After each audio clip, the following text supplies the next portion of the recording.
Hey, what's going on, everyone? We're going to be talking about how to kind of train weaknesses, or how to kind of plot what you need to work on and how you want to work on it. Since the Open is coming, there's been so many announcements about the games, people are starting to stress out, not just about changes, but how they're doing actually in their training.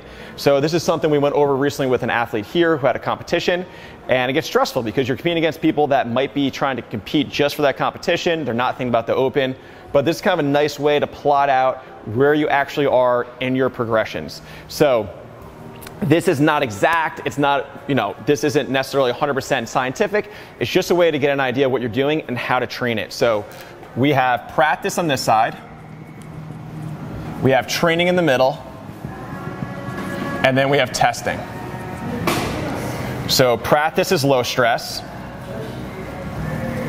training is medium stress, we'll just say medium stress, and then testing is high stress. So low stress means you should never be in a really fatigued state. You don't want to have interference with it. We're just working on that specific skill. So that might be like, hey, I'm going to spend 15 minutes working on muscle ups today. Not fatiguing myself out. I want perfect execution.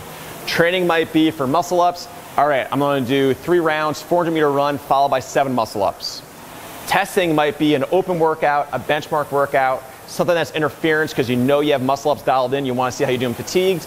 So it might be something like, all right, I'm going to do 3 rounds, I'm going to do handstand push-ups into muscle ups into air bike and see how I react to it, whether or not I can hold on. And what we can do now with all these different movements, whether it's gymnastic, monostructural, or barbell, is we can place them in different areas along this. So if you have a running background, you're a really good runner, you can put running down in the test area. You can test that because it's a skill you have. You don't break down as much in workouts. You understand how to pace. You want to know how you feel. Let's say you're just working on bar muscle ups. You're all the way down here.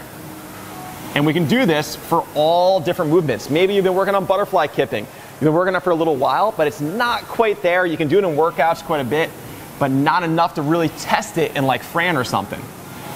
And then we can take all these different movements, and now you can prioritize your training and program for yourself how and what ways you want to work on it.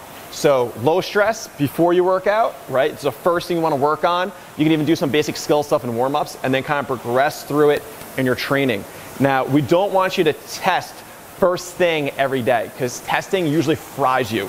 So test is usually the last part of your training for the day, or you want to put it towards right before a rest day so you're not fried for the next one. But do this with any movement that you do in your training, whether you do CrossFit or any other sport. Maybe you're into Ninja Warrior type stuff, so there's all those different skills you need for that.